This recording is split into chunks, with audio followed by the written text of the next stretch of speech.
નમસ્કાર, જય માતાજી ખેડૂત મિત્રો, સ્વાગત છે તમારું ગુજરાત ખબર યુટ્યુબ ચેનલમાં। રોજ નવા સમાચાર જાણવા માટે ગુજરાત ખબર યુટ્યુબ ચેનલને સબસ્ક્રાઇબ કરો અને વિડીયોની અંત સુધી જુઓ।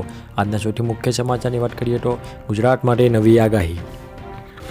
સરકારની ચૂંટણી પહેલાં મોટી ભેટ, ખેડૂત દેવા માફી અંગે જાહેરાત। 17મો હપ્તો ક્યારે આવશે? જનધન ખાતામાં આવશે રૂપિયા। 3 દિવસ બેંકો રહેશે બંધ। આજના સૌથી મોટા ખેડૂત સમાચાર। મહિલાઓ માટે નવી સહાય યોજના, 2 દીકરીઓને 50,000 રૂપિયાની સહાય। પંજાબ નેશનલ બેંકના ગ્રાહકો માટે મહત્વની સૂચના, ભાવનગર માર્કેટયાર્ડમાં 9 દિવસ સુધી। ગુજરાત માટે નવી આગાહી। રાજ્યમાં હજુ તો ગરમીની શરૂઆત થઈ છે, ત્યારે લોકો અત્યારથી જ ત્રાહિમામ પોકારી ગયા છે। હવામાન વિભાગે આગામી દિવસોમાં ગરમીનો પારો વધશે તેવી આગાહી કરી છે। હાલ રાજ્યમાં તાપમાનનો પારો 39 ડિગ્રી પાર પહોંચ્યો છે, તેમજ અમદાવાદમાં તાપમાન 37.6 ડિગ્રી પાર નોંધાયું છે, ત્યારે 4 શહેરોમાં તાપમાન 38 ડિગ્રીને પાર પહોંચ્યું છે। રાજકોટમાં સૌથી વધુ 39.1 ડિગ્રી તાપમાન નોંધાયું છે। માર્ચના અંત સુધીમાં 40 ડિગ્રી સુધી થશે। સરકારની ચૂંટણી પહેલાં ભેટ, રાજ્ય સરકાર દ્વારા વીજ ગ્રાહકોના હિતમાં મહત્વનો નિર્ણય લેવામાં આવ્યો છે। જાન્યુઆરીથી માર્ચ દરમિયાન જે ફ્યુલ સરચાર્જ વસૂલવામાં આવે છે તેમની અંદર 50 પૈસાનો ઘટાડો કરવામાં આવ્યો છે।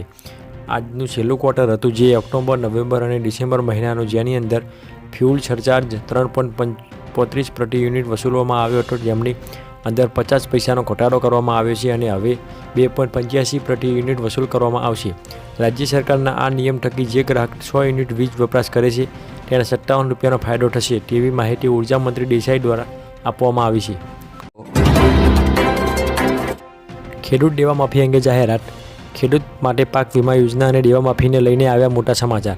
જે ખેડૂતો 2020-25થી દેવા નથી ભરી શક્યા તેવા ખેડૂતોને નાદાર જાહેર કરી દેવામાં આવ્યા છે।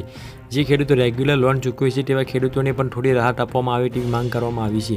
જ્યારે આગામી આવી રહેલી લોકસભાની ચૂંટણી પહેલાં ખેડૂતોના પાક વીમાના પ્રશ્નનું સમાધાન કરવામાં આવશે તેવો વાયદો આજે ફરી એકવાર ગુજરાત સરકાર દ્વારા કરવામાં આવ્યો છે। 17મો હપ્તો ક્યારે આવશે? મિત્રો, 28 ફેબ્રુઆરી 2024ના રોજ કેન્દ્ર સરકાર દ્વારા 2000 રૂપિયાનો 16મો હપ્તો ખેડૂતોના ખાતામાં ટ્રાન્સફર કરવામાં આવ્યો હતો। જ્યારે મિત્રો આવનારા સમયની અંદર ગુજરાતમાં ચૂંટણી આવી રહી છે, જેના કારણે આ મુદ્દો ચર્ચામાં આવ્યો છે। 17મો હપ્તો ખેડૂતને કયા મળશે? મિત્રો, 17મા હપ્તા માટે હજુ સુધી કોઈ સત્તાવાર જાહેરાત કરવામાં આવી નથી, પરંતુ નિયમ મુજબ દર 4 મહિને બહાર પાડવામાં આવે છે। એ અંતર્ગત જૂન અથવા જુલાઈ મહિનાની વચ્ચે 17મો હપ્તો રિલીઝ થઈ શકે છે। જનધન ખાતામાં આવશે રૂપિયા। કેન્દ્ર સરકાર દેશવાસીઓને આર્થિક રીતે સશક્ત બનાવવા માટે અનેક યોજનાઓ ચલાવી રહી છે। મોદી સરકારે વર્ષ 2014માં પ્રધાનમંત્રી જનધન યોજના શરૂ કરી હતી। આ યોજના દેશવાસીઓને બેન્કિંગ સિસ્ટમ સાથે જોડવાના ઉદ્દેશ્ય સાથે તેમજ વાસીઓને બેન્કિંગ સિસ્ટમ નાણાકીય સેવાઓનો લાભ આપવાના ઉદ્દેશ્યથી શરૂ કરવામાં આવી હતી। જનધન યોજના હેઠળ તમે ઝીરો બેલેન્સ બેંક એકાઉન્ટમાં ખોલી શકો છો। પ્રધાનમંત્રી જનધન યોજનામાં સૌથી વિશેષ સુવિધા એ છે કે જેમણે જનધન ખાતું ખોલાવ્યું છે તેમને ઝીરો એકાઉન્ટ બેલેન્સ પર 10,000 રૂપિયા સુધીની લોન આપવામાં આવશે, જેને 4 ઓવરડ્રાફ્ટ સુધી કરવામાં આવશે। આ પ્રકારની લોન સુવિધા છે। 3 દિવસ બેંકો રહેશે બંધ। 25 માર્ચે દેશભરમાં હોળીના તહેવારની ઉજવણી કરવામાં આવશે। 23મી માર્ચે ચોથો શનિવાર રજા રહેશે। 24મી માર્ચે રવિવાર રજા રહેશે। આવી સ્થિતિમાં બેંકોમાં 3 દિવસ કોઈ જ કામ નહીં થાય। આવી સ્થિતિમાં જો તમારી પાસે બેંક સંબંધિત કોઈ કામ હોય તો પહેલાંથી જ કરી લેજો, જોકે ઓનલાઈન બેન્કિંગ અથવા એટીએમ ચાલુ રહેશે। આ સાથે 23મી-25મી માર્ચ સુધી શેરબજારમાં કોઈ કારોબાર નહીં થાય। આજના સૌથી મોટા ખેડૂત સમાચાર। આજે રાજકોટ માર્કેટયાર્ડમાં ઘઉંની ઢગલાબંધી આવક થઈ હતી। આજે માર્કેટયાર્ડ ઘઉંની 1,10,000 મણ અને જણસીની ભરેલા અંદાજે 600થી વધુ વાહનોને માર્કેટયાર્ડમાં ક્રમવાર પ્રવેશ આપવામાં આવ્યો હતો। આજે રાજકોટ માર્કેટયાર્ડમાં 16,000 ક્વિન્ટલ ટુકડા ઘઉંની અને 100,000 ક્વિન્ટલ લોકવન ઘઉંની આવક થઈ હતી। મહિલાઓ માટે નવી સહાય યોજના। કેન્દ્ર સરકારે સમયાંતરે દેશના લોકો માટે અનેક પ્રકારની યોજનાઓ લોન્ચ કરી હતી। વડાપ્રધાન નરેન્દ્ર મોદીની સરકારે વર્ષ 2023માં નમો ડ્રોન દીદી યોજના શરૂ કરી હતી। તેનો મુખ્ય ઉદ્દેશ મહિલાઓને કૃષિ ક્ષેત્રે આત્મનિર્ભર અને સશક્ત બનાવવાનો છે।